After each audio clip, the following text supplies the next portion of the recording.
very good morning. So today we will continue the last class lecture, that is concentration term. ठीक है ना? तो last class में जो हम लोग कंसंट्रेशन टर्म डिस्कस किए थे उसको हम लोग कंटिन्यू करेंगे. तो डिफरेंट जो कंसंट्रेशन टर्म है, that is percentage, mass by mass, mass by volume, molarity, molality, one by one सब कुछ डिस्कस करेंगे. ठीक है ना? तो लास्ट क्लास में भी हम लोग बात किए थे कि जो परसेंटेज कंसंट्रेशन टर्म है, percentage mass by mass, meaning क्या है कि सॉल्यूट भी ग्राम में का अमाउंट भी मास या ग्राम में एक्सप्रेस करेंगे और सॉल्वेंट का भी मास बाय मास, या इसी को क्या बोलते हैं, परसेंटेज वेट बाय वेट. ठीक है, यानी कि सॉल्यूट और सॉल्वेंट दोनों का मास गिवन रहता है. ठीक है, ये मास बाय मास परसेंटेज है. और इसका एग्जांपल भी डिस्कस किए थे कि एग्जांपल ये कहते कि अगर 10% फॉर एग्जांपल 10% ग्लूकोज है, ग्लूकोज सॉल्यूशन है,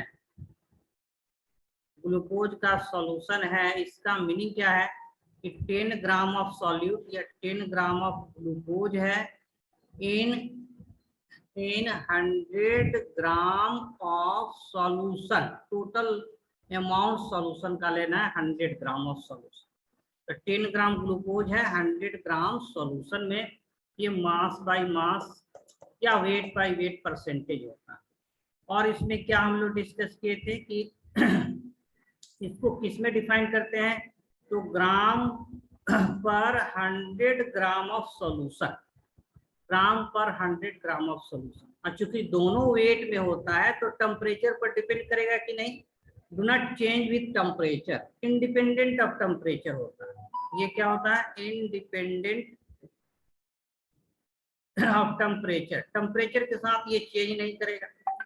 बाय फार्मूला कैसे लिखेंगे, percentage mass by mass, amount of solute, amount of solute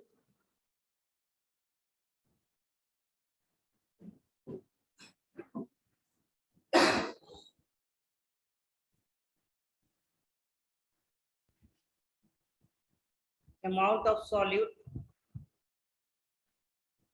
और ये ग्राम में हम लोग लेंगे bye amount of solvent, amount of solvent, sorry amount of solution, और ये भी ग्राम में हम लोग यूज करेंगे. अमाउंट ऑफ सॉल्यूशन होगा और ये ग्राम में इनटू 100. तो इस तरह हम लोग परसेंटेज मास बाय मास को हम लोग डिफाइन कर सकते हैं. ठीक है ना? फॉर एग्जांपल ऐसा कहते हैं, एक एग्जांपल हम लोग यहाँ डिस्कस कर लेते हैं. फॉर एग्जांपल क्वेश्चन डिस्कस कर लेते हैं कि ऐसे दिया हुआ है कि 20 ग्राम ग्लूकोज है इन 80 ग्राम ऑफ वाटर, और इसका परसेंटेज मास बाय मास क्या हो, परसेंटेज मास बाय मास क्या हो. तो डायरेक्ट हम लोग फॉर्मूला के अकॉर्डिंग ले सकते हैं कि परसेंटेज जो मास बाय मास है कैसे डिफाइन करते हैं. परसेंटेज जो मास बाय मास होगा किसका, ग्लूकोज का. तो अमाउंट ऑफ सॉल्यूट कितना है, 20 ग्राम है. अमाउंट ऑफ सॉल्यूशन कितना है, अमाउंट ऑफ सॉल्यूशन 100 ग्राम. 100 ग्राम. 100 ग्राम. ये सॉल्यूट है, ये सॉल्वेंट है. तो सॉल्यूशन जो है कि टोटल जो है 100 ग्राम हो जाएगा ना, 20 + 80 100 ग्राम हो जाएगा, और इनटू जो है कि 100. तो ये 20% ये मास बाय मास आ गया. Aqueous solution of glucose, aqueous solution of glucose, 10 glucose हो गया. तो इस तरह से सिंपल कन्वर्जन है या सिंपल मीनिंग है. 10% ग्लूकोज सॉल्यूशन का मतलब 10 gram of glucose in 100 gram of solution. तो ये सिमिलरली जो परसेंटेज मास बाय वॉल्यूम है या वॉल्यूम बाय वॉल्यूम है उसको भी हम लोग डिस्कस करते हैं नेक्स्ट पेज में.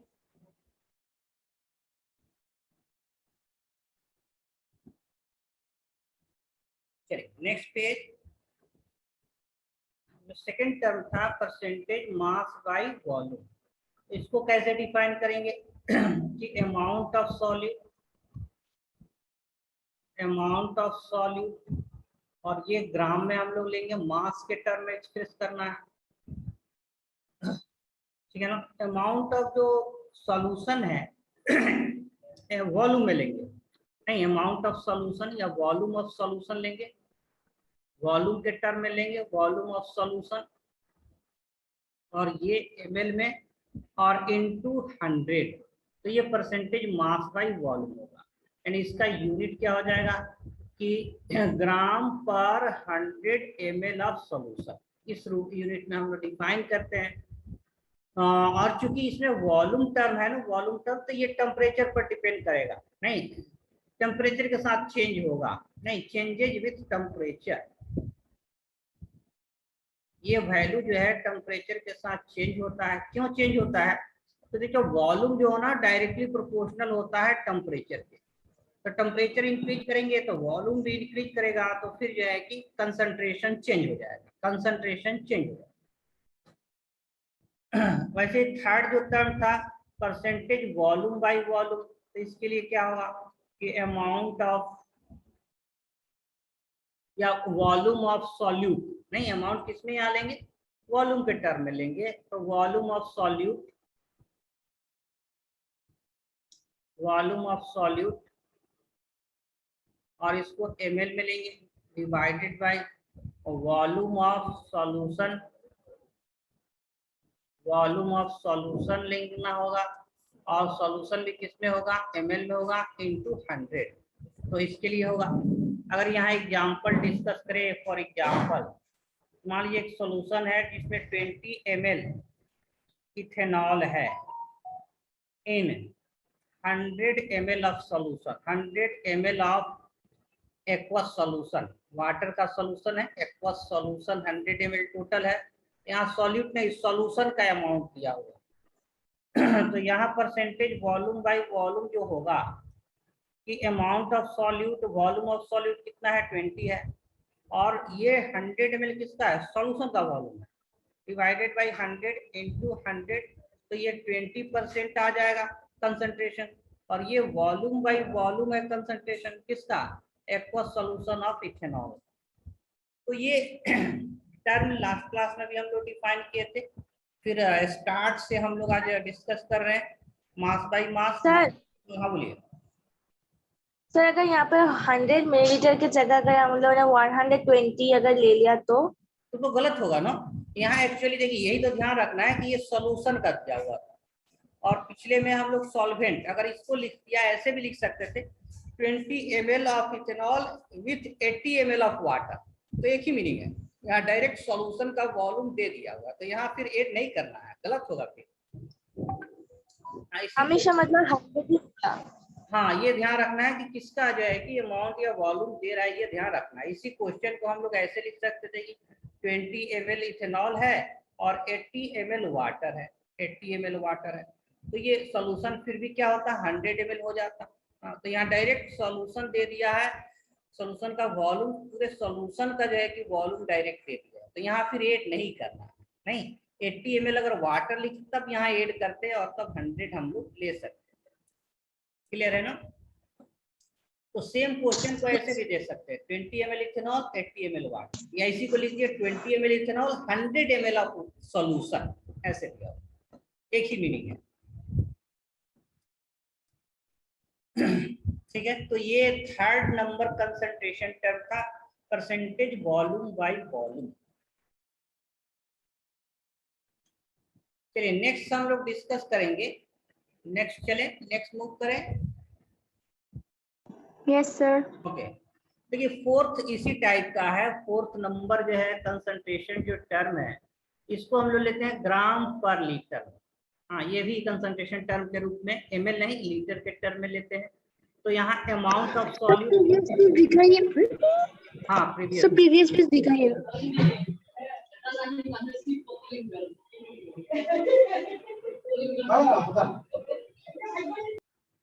देखिए ग्राम पर लीटर, यानी कि सॉल्यूट हो गया, किसमें सॉल्यूट लेना है, ग्राम में डिफाइन करेंगे, और लीटर जो सर है इसके भी आगे वाला पेज।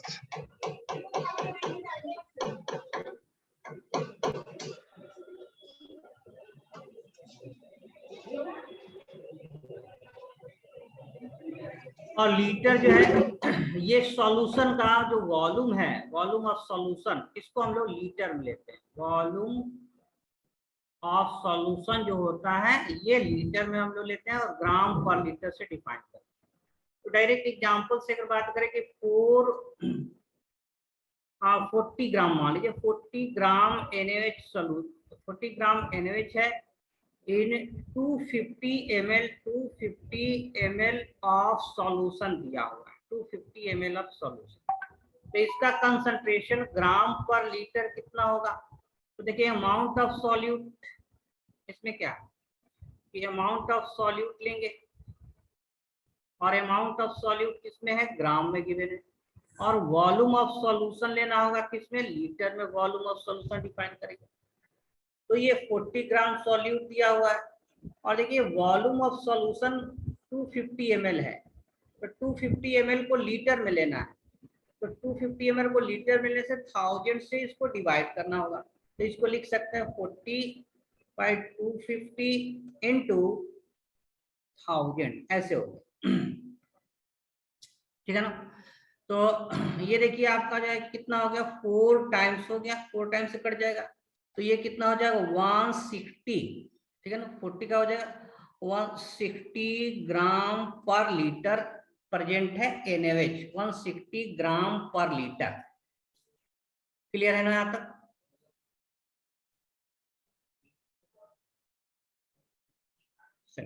तो ये 4 टाइप का टर्म था ग्राम पर लीटर।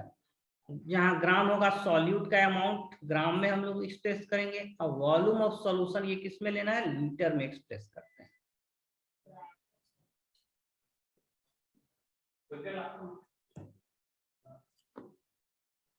ओके, यहाँ तक तो क्लियर है ना सर?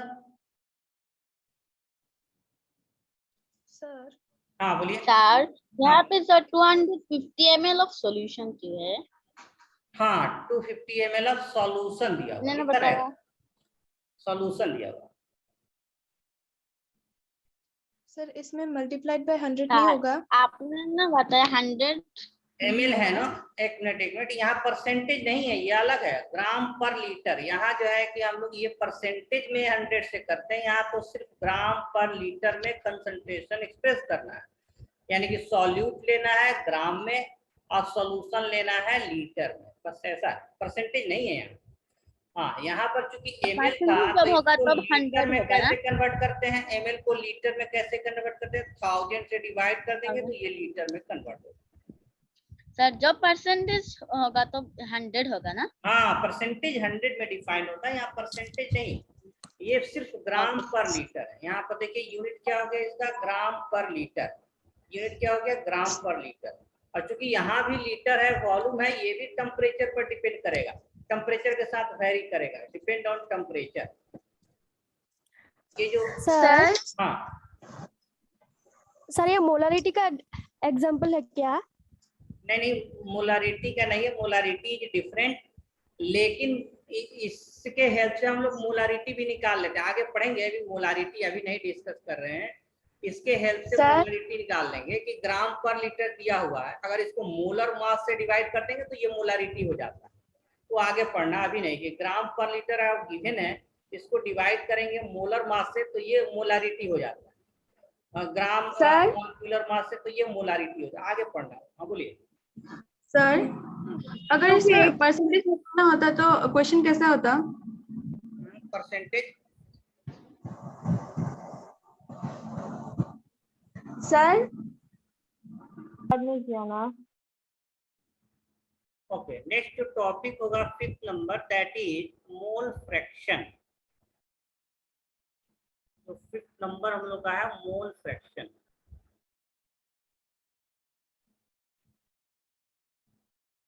देखिए जो मोल फ्रैक्शन होता है इसको सिंबल साई एक्स की तरह होता है, ये साई से डिनोट करते हैं, पी साइलेंट हो जाता है। मोल फ्रैक्शन यानी कि कोई सॉल्यूशन है जिसमें सॉल्यूट भी है सॉल्वेंट भी है, तो सॉल्यूट का फ्रैक्शन कितना है, हाँ सॉल्वेंट का फ्रैक्शन कितना है, और जो फ्रैक्शन होता है हमेशा 1 से कम होता है, लेस देन 1 होता है किसी का भी फ्रैक्शन। तो पहले इसको डिफाइन कर ले कि व्हाट इज मोल फ्रैक्शन। तो जो मोल फ्रैक्शन होता है इट इज रेशियो, ये क्या होता है, it is ratio of mole of एक कंपोनेंट, एक कंपोनेंट का मोल टू टोटल मोल। ये मोल का ratio, mole of A component to total mole, उसका रेशियो होता है टोटल मोल, यानी मोल बाय मोल का रेशियो होता है। इसको ऐसे कह सकते हैं कि जो मोल फ्रैक्शन है, mole of A component solute और solvent, mole of A component divided by total mole, यही मोल फ्रैक्शन। अच्छा, इसका कोई यूनिट नहीं होता है क्योंकि मोल बाय मोल जो है इसका नो यूनिट, इसका कोई यूनिट नहीं होगा, नो यूनिट, ये यूनिट लेस होता है।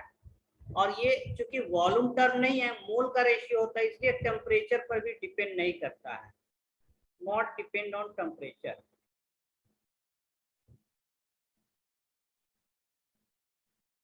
ये टेम्परेचर के साथ चेंज नहीं करता। अब फॉर एग्जांपल मान लेते एक सॉल्यूशन है जिसमें 2 कंपोनेंट है, जनरली मान लीजिए कंपोनेंट ए है, ये हमारा सॉल्वेंट हो गया, क्या हो गया, सॉल्वेंट हो गया। और कंपोनेंट जो बी है इसको हम लोग मान लेंगे let it is a solute. तो जो सॉल्वेंट का मान लीजिए मोल फ्रैक्शन निकालना है, मोल फ्रैक्शन ऑफ सॉल्वेंट, तो इसका फॉर्मूला होगा mole of A by total mole, mole of A plus mole of B, इसी को कहेंगे mole of A by total mole, NT लिख दे रहे हैं। तो ये हो गया मोल फ्रैक्शन किसका, सॉल्वेंट का या कंपोनेंट ए का। अगर सॉल्यूट की बात करें जिसको बी हम लोग कंसीडर किए हैं, तो मोल फ्रैक्शन ऑफ जो बी होगा इसका फॉर्मूला क्या हो जाएगा, mole of B by total mole. और टोटल मोल क्या है, तो mole of B by mole of A plus mole of B, ये टोटल मोल हो गया। तो ये बाय डिफिनीशन मोल फ्रैक्शन हो गया। अच्छा, मोल फ्रैक्शन का वैल्यू जो होगा ना किसी कंपोनेंट का हमेशा 1 से कम होगा, क्योंकि मोल ऑफ ए है बाय टोटल मोल, डिनोमिनेटर हमेशा बड़ा है, तो मोल फ्रैक्शन का वैल्यू हमेशा लेस देन 1 होगा। और इसमें एक और वेरी इंटरेस्टिंग फैक्ट है कि मोल फ्रैक्शन का जो सम होता है ना हमेशा 1 होगा, sum of mole fraction is always 1। यानी हम ये कह रहे थे कि mole fraction of A plus mole fraction of B, चाहे उसमें कितना भी कंपोनेंट क्यों ना हो, इसका सम जो होता है इज ऑलवेज 1 के इक्वल होता है। तो मोल फ्रैक्शन ऑफ, ये भी फॉर्मूला इंपोर्टेंट है इससे रिलेटेड कि mole fraction of A plus mole fraction of B ये 1 होगा। तो अगर किसी एक का मोल फ्रैक्शन मालूम हो तो दूसरे को कैलकुलेट कर सकते हैं। कैसे कैलकुलेट कर सकते हैं कि किसी भी एक का मालूम हो तो mole fraction of A equal to 1 minus mole fraction of B भी हम लोग लिख सकते हैं। तो ये दोनों फॉर्मूला हम लोग फ्रिक्वेंटली यूज करेंगे। और अगर 2 से ज्यादा कंपोनेंट हो, क्या बोले, 2 से ज्यादा कंपोनेंट हो, तो उस कंडीशन में भी सम ऑफ मोल फ्रैक्शन 1 होगा, ऑलवेज 1 होगा। मान लीजिए 3 कंपोनेंट है, तो mole fraction of A plus mole fraction of B plus mole fraction of C, ये सबका सम क्या होगा, 1 के इक्वल होता है। तो ये जो फॉर्मूला है बहुत फ्रिक्वेंटली हम लोग यूज कर सकते हैं, ये तीनों रिलेशन याद रखना है। तो यहाँ तक लिख लीजिए। नेक्स्ट पेज में हम लोग मूव करेंगे, एग्जाम्पल देखेंगे इससे रिलेटेड। सर बोलिए। सर आपने अभी थोड़ी देर पहले क्या बोला था, लेस देन 1 होना पड़ेगा?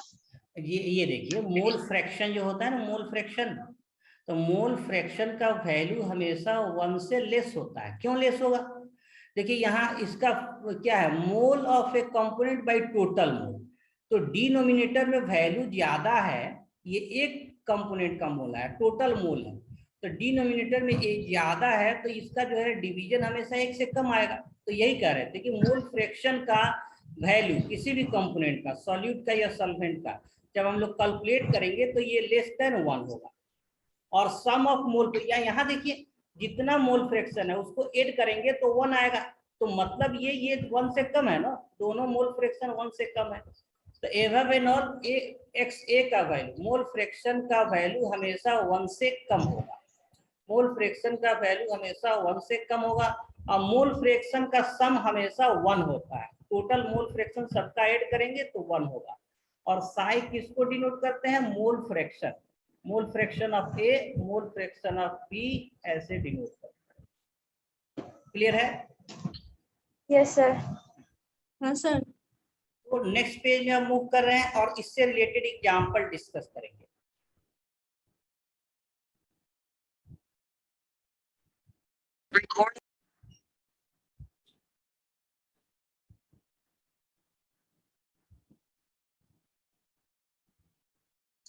देखिए फॉर्मूला अब तक हम लोग को इसमें क्या मिला मोल फ्रैक्शन में, कि मोल फ्रैक्शन ऑफ ए या सॉल्वेंट, ये क्या होता है, mole of A by total mole.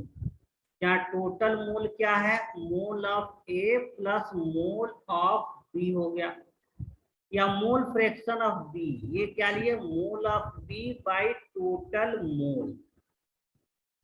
ठीक है ना? और क्या बोले कि मोल फ्रैक्शन का जो सम होगा वो किसके इक्वल होगा, 1 के इक्वल होगा।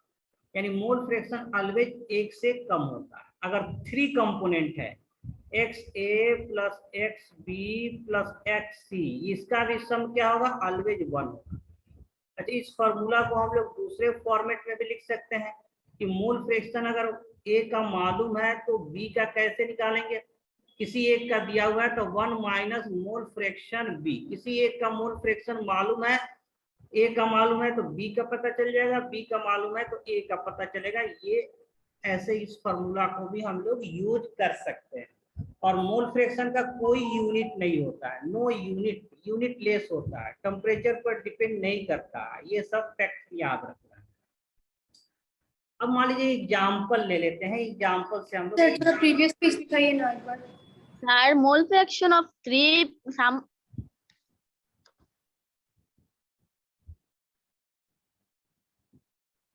Okay sir, thank you. अभी सर आपने जो मोल फ्रैक्शन सर, बोलिए सुन रहे हैं। हाँ सर, जो 3 आपने जो दो mole fraction sum of mole fraction 3 का 1 दिया ना, वहां पे sir mole fraction of A equal to 1 minus A mole fraction of B, ये तो यूज नहीं होगा ना? हाँ, इसमें भी जो mole fraction A equal to B plus C. अच्छा, इसको हम लोग प्रूव भी कर सकते हैं, बहुत सिंपल है, इसको जस्टिफाई भी कर सकते हैं। देखिए कैसे जस्टिफाई करेंगे इसको, कैसे हम लोग जस्टिफाई कर सकते हैं। देखिए तो देखिए यहाँ पर जो ये जो दिया हुआ है मोल फ्रैक्शन ऑफ ए और मोल फ्रैक्शन ऑफ बी, ठीक है, इसको ऐड करके देखते हैं नहीं, कि mole fraction of A plus mole fraction of B, तो मोल फ्रैक्शन ऑफ ए कितना होता है, mole of A by total mole. देखिए मोल ऑफ ए और बाई टोटल मोल, और मोल फ्रैक्शन ऑफ बी क्या है, मोल ऑफ बी और बाई टोटल मोल। तो डिनोमिनेटर क्या है, ये टोटल मोल हो गया। टोटल मोल क्या है, mole of A plus mole of, या फिर इसको ऐसे, तो देखिए डिनोमिनेटर तो सेम है, डिनोमिनेटर तो दोनों में सेम है, क्लियर है, डिनोमिनेटर तो दोनों में सेम है, तो कॉमन ले लेंगे टोटल मोल। तो टोटल मोल कॉमन है तो ये क्या ऊपर हो जाएगा, mole of A plus mole of B, और टोटल मोल भी किसके इक्वल है, तो mole of A plus mole of B, और टोटल मोल भी किसके का मीनिंग क्या है, mole of A plus mole of, mole of A ये तो कट कर 1 आ गया ना, तो sum of mole fraction is हाँ। ऑलवेज 1। ओके, तो नेक्स्ट हम लोग एग्जांपल डिस्कस कर रहे हैं, नेक्स्ट पेज में एग्जांपल डिस्कस करेंगे। Move to next page. Sir मतलब हम लोग जितना मोल फ्रैक्शन ऐड करेंगे उतना 1 ही होगा ना? एकदम एकदम ऑलवेज 1, चाहे कितना भी कंपोनेंट। इसका जनरल फॉर्मूला ऐसे भी लिख सकते हैं, आप जो कह रहे हैं कि मान लीजिए एक से ज्यादा कंपोनेंट है, 3 है 4 है, ऐसा है जाएगी कंपोनेंट अगर गिवन है, तो उसके लिए हम लोग ऐसे लिखते हैं कि मान लीजिए कोई कंपोनेंट है I component, mole fraction of I जो है कि mole of I by sum of total mole, 2 से ज्यादा है तो समेशन के लिए ऐसे लिखे सम ऑफ मोल फ्रैक्शन। आई का वैल्यू जो है 1 से n तक हो सकता है, नहीं मोल फ्रैक्शन 1 2 3 जो है कि यहाँ आई क्या है हमारा, I equal to 1 to n, 1 से n तक जो है 1 2 3 4 कितना भी कंपोनेंट हो सकता है, तो ये जनरल फार्मूला हो गया, जनरल फार्मूला कि xi किसी भी कंपोनेंट का मोल फ्रैक्शन लेना है तो mole of that component by sum of total mole summation of ni, जहाँ i का वैल्यू 1 से लेकर 1 2 3 4 5 कंपोनेंट कुछ भी हो।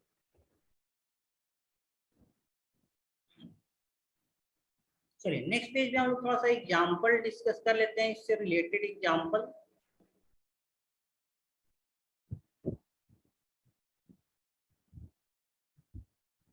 ओके, तो फॉर एग्जांपल देखिए, फर्स्ट एग्जांपल अगर बात कर रहे हैं कि 1 मोल साल्ट है, 1 मोल क्या ले लिए, salt with 9 mole of water, 9 mole of water, और इसमें पूछेगा कि mole fraction, find mole fraction. ये कॉम्बिनेशन दिया हुआ है और कह रहा है कि find mole fraction of salt and water, water का मोल फ्रैक्शन और साल्ट का मोल फ्रैक्शन निकालना है। तो देखिए इसमें क्या है कि मोल ऑफ साल्ट तो दिया हुआ है, ये कितना है 1 है, सॉल्यूशन हम लोग कर रहे हैं, और मोल ऑफ वाटर दिया हुआ है, कितना दिया हुआ है 9 मोल दिया हुआ है, और टोटल मोल कितना हो जाएगा 9 + 1 कितना हो जाएगा 10 हो जाएगा। तो मोल फ्रैक्शन अब बात करेंगे कि मोल फ्रैक्शन ऑफ साल्ट ये कितना होगा, तो mole of salt bye total mole, mole of salt कितना है 1 और टोटल मोल कितना है 9 + 1 10, यानी कि 1/10 यानी कि 0.1। तो देखिए मोल फ्रैक्शन ऑफ साल्ट कितना आ गया 0.1, जो कि क्या है 1 से कम है, ये मोल ऑफ साल्ट आ गया। अब अगर मोल फ्रैक्शन ऑफ साल्ट आ गया, अब मोल फ्रैक्शन ऑफ, अगर हम लोग वाटर की बात करें, मोल फ्रैक्शन ऑफ वाटर, इसको कैसे पढ़ेंगे, this is mole fraction of water, mole fraction of water. तो इसको दो तरह से निकाल सकते हैं, एक mole fraction of water equal to 1 minus mole fraction of salt, ऐसे भी निकल जाएगा, यानी कि 1 माइनस 0.1, ये आपका 0.9 आंसर आ गया। या बाई फार्मूला से भी अगर निकालेंगे इसको, बाई फार्मूला से, तो मोल ऑफ वाटर और by total mole, mole of water कितना है 9 है, टोटल मोल कितना है 10 है, तो ये कितना आ गया 0.9। तो बाई फार्मूला से भी यहाँ हम लोग कैलकुलेट कर लिए, और 1 minus x mole fraction of salt इससे भी कैलकुलेट कर सकते हैं। ये तो सबसे सिंपल एग्जांपल था, सिंपलेस्ट एग्जांपल था, फर्स्ट टाइप का एग्जांपल।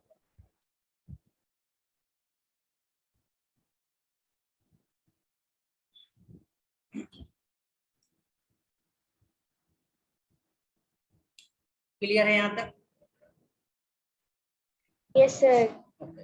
दूसरा इसी से रिलेटेड एग्जांपल बात करेंगे, सेकंड एग्जांपल इसी से रिलेटेड डिस्कस करेंगे नेक्स्ट पेज में।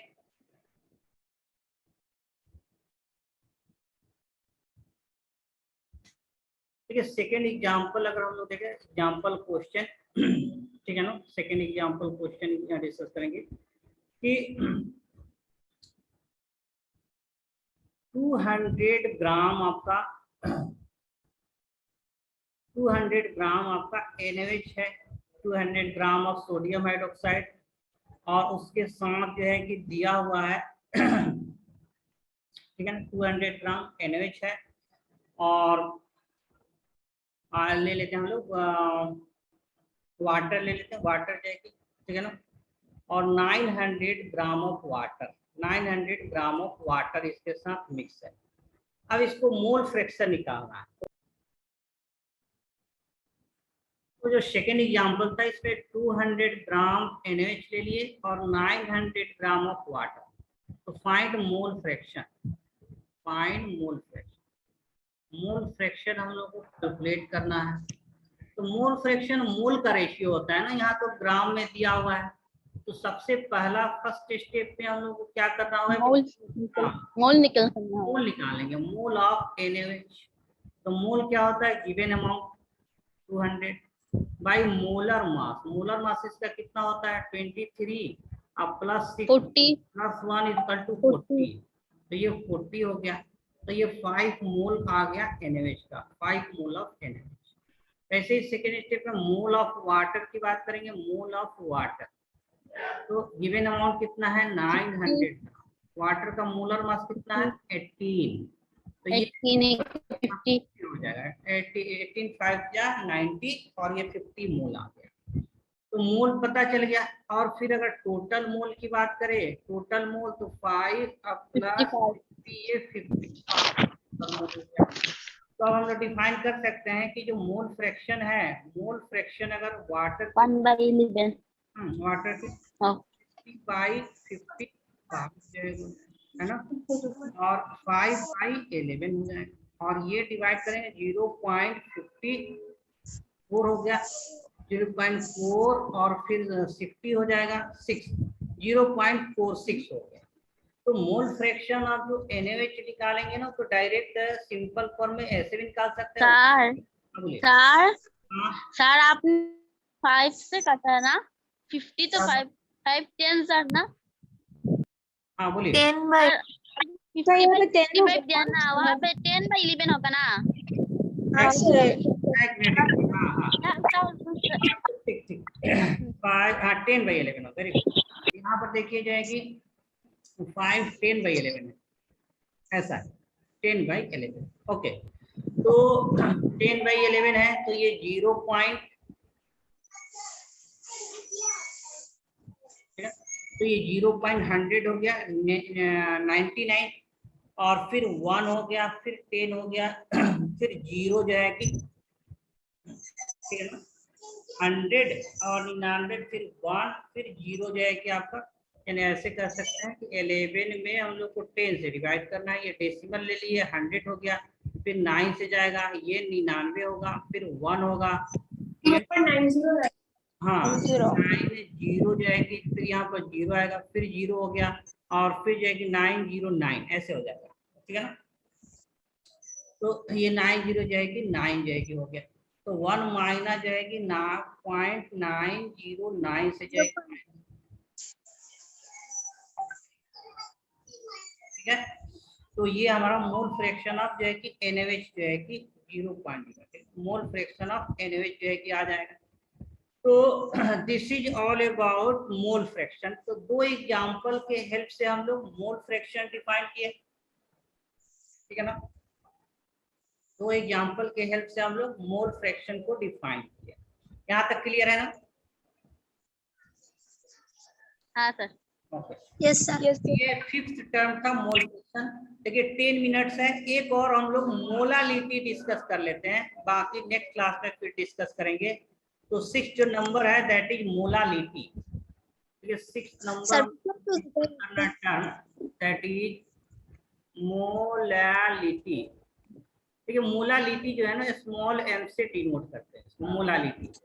और मोलालिटी क्या होता है, तो मोल पर केजी, या इसको ऐसे कहेंगे कि mole of solute, mole of किसका लेना है, सॉल्यूट का लेते हैं, और डिवाइडेड बाय जो मास ऑफ सॉल्वेंट।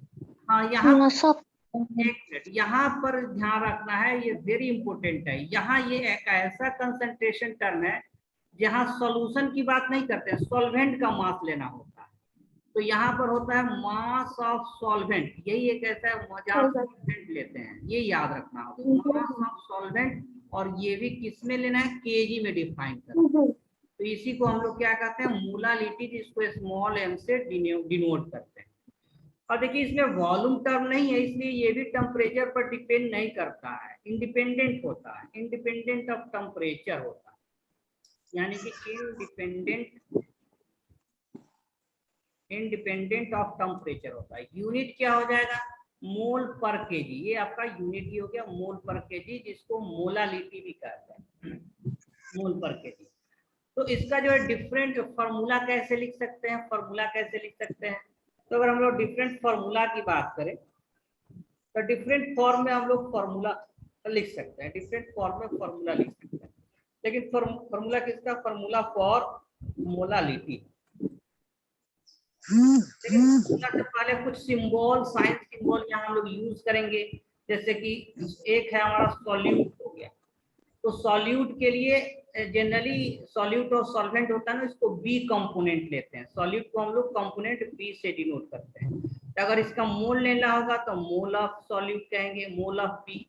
या अमाउंट दिया हुआ है मास ऑफ सॉल्यूट यानी कि WB, molar mass of solute यानी कि MB से डिनोट करते हैं। तो ये सारा सिंबल किसके लिए? सॉल्यूट के लिए है।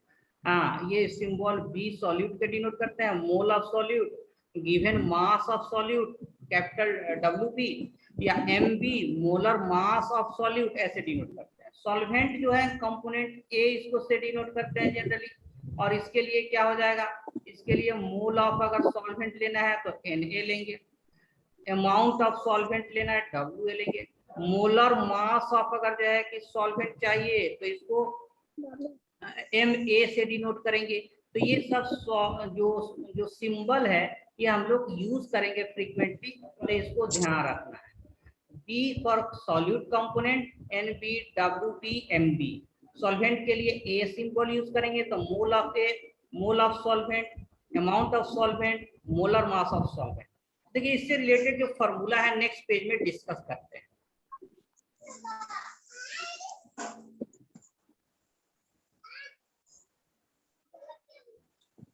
तो मोलालिटी से रिलेटेड जो फॉर्मूला आ गया, मोलालिटी से जो रिलेटेड फॉर्मूला आ गया, देखिए फर्स्ट जो फॉर्मूला आएगा कि मोलालिटी इज इक्वल टू, मोल लेना है, मोल किसका? सॉल्यूट का लेते हैं, मोल बटा अमाउंट ऑफ सॉल्वेंट, सॉल्वेंट का अमाउंट, सॉल्वेंट का अमाउंट केजी में, ठीक है ना, केजी में। तो एक formula mole bye solvent in KG हो गया। इसी को अगर दूसरे फॉर्म में चेंज करेंगे तो मोलालिटी को लिख सकते हैं, मोल क्या होता है? मोल ऑफ सॉल्यूट लेना है, किसका लेना है? सॉल्यूट का। तो सॉल्यूट का मोल कैसे निकालेंगे? तो सॉल्यूट का जो मोल होता है, देखिए given mass of solute by molar mass of solute, ये मोल हो गया। यानी कि मोल ऑफ सॉल्यूट जो होता है, mole of solute, amount of solute by molar mass of solute, ऐसे हो जाएगा मोल ऑफ सॉल्यूट का मतलब। और इनटू, अब देखिए सॉल्वेंट अगर केजी में दिया है तो ठीक है, अदरवाइज सॉल्वेंट अगर ग्राम में दिया हुआ है, सॉल्वेंट किससे डिनोट करते हैं? सॉल्वेंट का अमाउंट, ये WB होता है। अगर ये ग्राम में है तो इसको केजी में चेंज करने के लिए फिर 1000 से मल्टीप्लाई करते हैं। तो एक फॉर्मूला सर WA होगा ना? सॉरी हाँ, WA। तो एक फॉर्मूला इस फॉर्म में हो गया, ये फर्स्ट हो गया। इसी को हम लोग इस फॉर्म में लिख सकते हैं, W बाई MB, ये सॉल्यूट के लिए हो गया। ये किसके लिए हो गया? सॉल्यूट के लिए। 1000 बाई अमाउंट ऑफ सॉल्वेंट हो गया इन ग्राम, ये सेकंड फॉर्मूला हो गया। देखिए थर्ड फॉर्मूला हम लोग मोल फ्रैक्शन के टर्म में बात करते हैं कि मोलालिटी का रिलेशन है किससे? मोल फ्रैक्शन से। मोल fraction of solute by mole fraction of solvent into molar mass of solvent into 1000। तो एक ये भी फॉर्मूला हो, इसको जब तोड़ेंगे ना तो इसी फॉर्म में आ जाता है। इसको तोड़ने के बाद इसी फॉर्मेट में आ जाता है। कैसे आ जाता है इसको हम लोग देखते हैं। ये मोल फ्रैक्शन ऑफ B और A क्या है? मोल फ्रैक्शन ऑफ, इसको समझिए कि जो मोल फ्रैक्शन ऑफ B और A है, नहीं यहाँ पर ऐसे है कि mole fraction of B by mole fraction of A है, इसको डायरेक्ट हम लोग लिख सकते हैं mole of B by mole of A।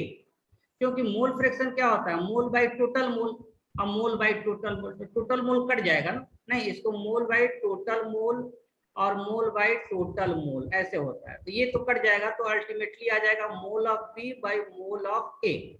अब देखिए मोल ऑफ B क्या है? मोल ऑफ B क्या है कि amount of solute by molar mass of solute.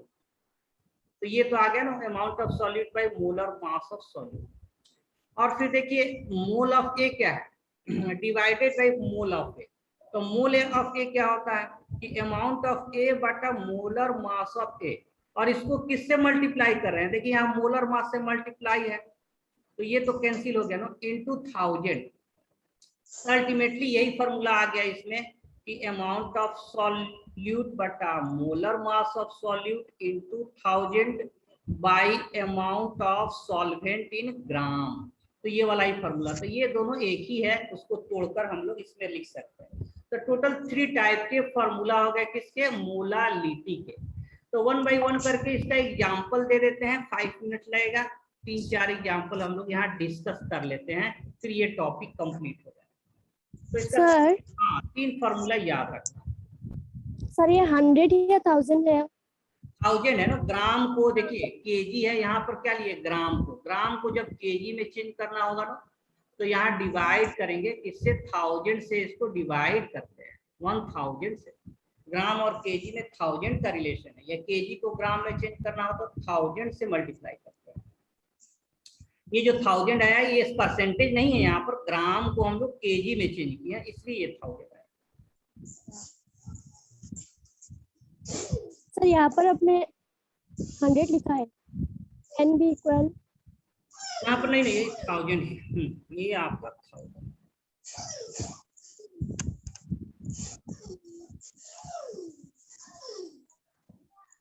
ठीक है ना सर ये सेकंड पेज है ना? हाँ, ये थर्ड पेज था, सेकंड पेज ये था आपका, और ये फर्स्ट पेज था आपका। ये फर्स्ट पेज हो गया, सेकंड पेज।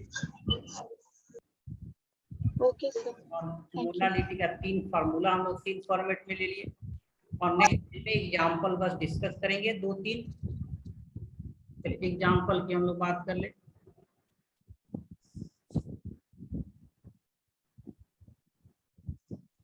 एग्जांपल, ये एग्जांपल क्वेश्चन की बात करें तो सबसे सिंपल एग्जांपल ये होगा, जैसे मान लीजिए 4 ग्राम NaOH है इन 250 ग्राम ऑफ वाटर। यहाँ सॉल्वेंट दिया हुआ, सॉल्यूशन नहीं लिखते हैं, वाटर देते हैं। तो इसका मोलालिटी निकालना है, नहीं इसका जो है कि मोलालिटी निकालना हम लोग को, मोलालिटी हमारा क्या है ये निकालना है, ठीक है ना। 4 ग्राम तो कुछ नहीं, मोल ऑफ सॉल्यूट चाहिए। मोलालिटी जो है, मोलालिटी क्या होता है by formula, molality mole of solute by solvent लेंगे, और सॉल्वेंट किस में लेंगे, केजी में लेंगे, ठीक है ना। या इसी को लिखते हैं, अगर मोल नहीं दिया हुआ है, ग्राम दिया हुआ किसका, सॉल्यूट का, तो amount of solute divided by molar mass of solute into 1000। अगर सॉल्वेंट ग्राम में दिया हुआ है, अमाउंट ऑफ सॉल्वेंट, तो ये वाला फॉर्मूला डायरेक्ट यूज कर लेंगे। तो देखिए अमाउंट ऑफ सॉल्यूट कितना दिया हुआ है, 4 ग्राम दिया हुआ इनटू 1000, और मोलर मास सॉल्यूट का, NaOH का मोलर मास कितना होता है, 40 होता है, तो डिवाइड बाय 40। और अमाउंट ऑफ सॉल्यूट, सॉल्वेंट किस में दिया हुआ है, अमाउंट ऑफ सॉल्वेंट ग्राम में दिया हुआ है, कितना है 250 ग्राम।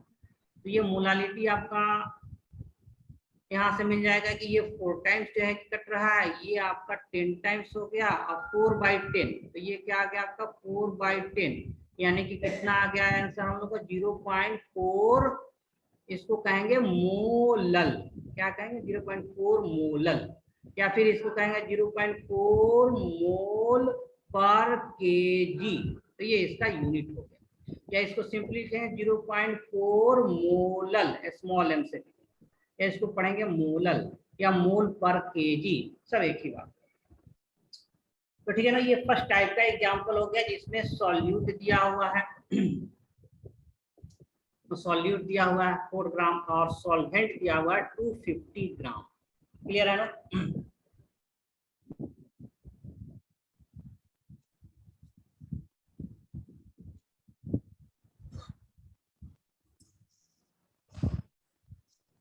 हाँ सर।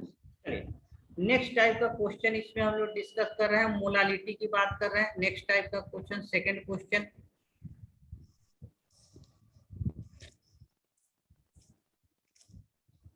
सर वो पेज दिखाइए ना।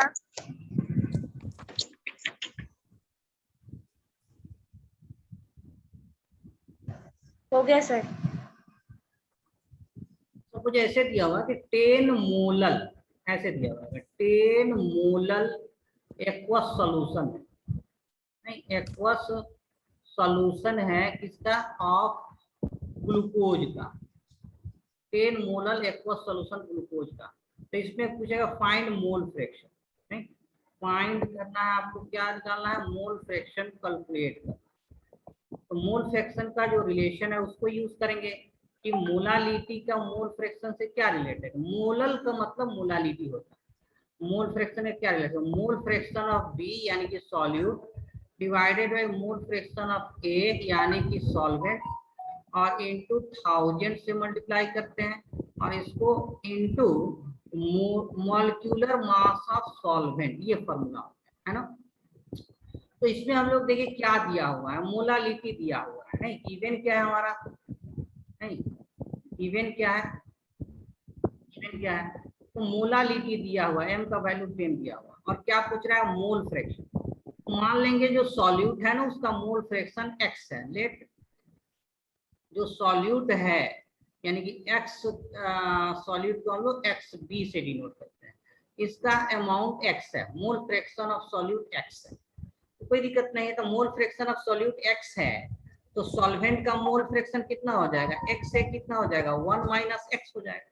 तो बस इसी वैल्यू को हम लोग को पुट कर देना, इसी वैल्यू को जो है इसमें पुट करना कि मोलालिटी जो है, मोलालिटी ये कितना है 10 है और मोल फ्रैक्शन ऑफ बी हम लोग क्या लिए हैं x लिए हैं, ये कितना है जाए कि 10 इक्वल टू क्या हो गया x into 1000 divided by mole fraction of A कितना आ गया 1 माइनस x और इसको मल्टीप्लाई किसको करेंगे, molar mass of solvent, water है, एक्वस सॉल्यूशन है, वाटर है, तो सॉल्वेंट का मोलर मास कितना होता है 18। तो इसको सॉल्व करेंगे तो x का वैल्यू यानी कि मोल फ्रैक्शन हमको सॉल्यूट का पता चल जाएगा। कैसे सॉल्व कर सकते हैं इसको, प्रोसीड करेंगे इसको, तो इसको मल्टीप्लाई कर देंगे, ये हमारा क्या हो गया, सिंप्लीफाई करेंगे पहले 10 इक्वल टू 1000x और डिवाइडेड बाई 18 से मल्टीप्लाई कर दिए 18 माइनस 18x, ये हो गया। अब इसको क्रॉस मल्टीप्लाई कर देंगे कि 1000x इक्वल टू क्या हो गया 18 माइनस 18x और इसको 10 से मल्टीप्लाई करना है, तो ये हो गया 180 माइनस 180x हो गया। अब 1x को एक साथ कर देंगे, x को एक साथ कर देंगे तो ये कितना हो जाएगा 1000, ठीक है 1118x इक्वल टू 180 आ गया, तो x इक्वल टू क्या हो गया 180 डिवाइडेड बाई 11, ये जीरो कैंसिल होगा और 18 बाई 118, तो ये डेसिमल में आ गया।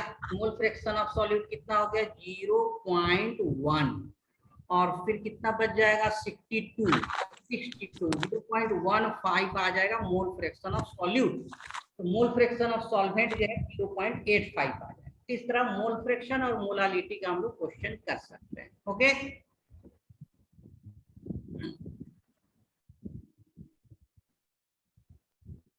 हाँ सर।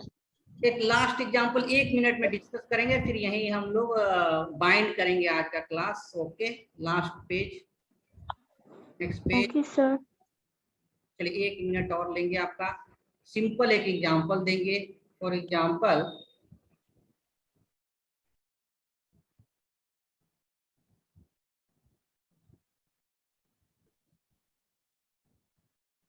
सिंपल एक एग्जांपल लेंगे। एग्जांपल नंबर कितना हो जाएगा, ये 3rd है सर। जैसे मान लीजिए 1 मोलल एक्वस सॉल्यूशन है, 1 मोलल, ठीक है ना, एक्वस सॉल्यूशन है, एक्वस सॉल्यूशन है ऑफ साल्ट, किसी साल्ट का 1 मोलल एक्वस सॉल्यूशन है। तो इसमें जो है मोल फ्रैक्शन आपको कैलकुलेट करना है। क्या कैलकुलेट करना है, मोल फ्रैक्शन कैलकुलेट करना है। तो कुछ नहीं, देखिए यहाँ बहुत सिंपल है। 1 मोलल का मीनिंग क्या है, इसको डिफाइन कीजिए कि 1 मोलल सॉल्यूशन का मीनिंग क्या है। 1 मोलल सॉल्यूशन अगर दिया हो, इसका मीनिंग ये है कि 1 मोल क्या है आपका, साल्ट है, 1 मोल साल्ट है, ठीक है ना, 1 मोल साल्ट है, कितना में जाएगी, एक्वस सॉल्यूशन है वाटर में, वाटर कितना होगा, मोल है ना, तो 1 kg ऑफ वाटर, ये इसका मीनिंग हो गया। 1 kg ऑफ वाटर का मतलब हो गया 1000 ग्राम ऑफ वाटर, बाय डिफिनिशन है।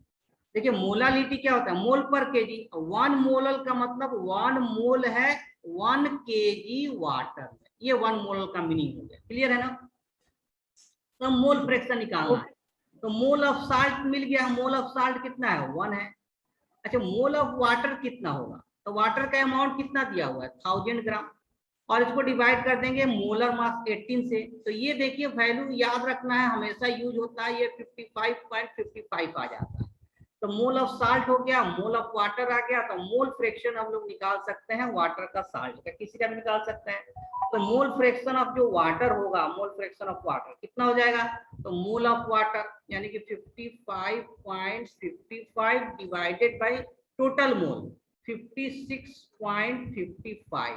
तो ये मोल फ्रैक्शन ऑफ वाटर है जो 0.9 से ज्यादा होगा। ठीक है, ठीक है, यहाँ तक क्लियर है? Yes sir. हाँ सर। मोल ऑफ साल्ट होगा, मोल ऑफ साल्ट तो 1 माइनस जो है इसको कर देंगे तो मोल ऑफ, मान लीजिए इसका वैल्यू x आ रहा है तो 1 माइनस जो है x कर देंगे तो मोल ऑफ साल्ट निकल जाएगा। तो ये 3 टाइप का एग्जांपल हम लोग मोलालिटी में देखे। तो नेक्स्ट क्लास में इसको कंटिन्यू करेंगे, बाकी हम लोग मोलारिटी या और सब पढ़ लेंगे। टोटल 9-10 है, तो उसमें 6 टर्म हम लोग डिफाइन करेंगे। Okay, thank you. Thank you sir. Thank you sir. Thank you, sir.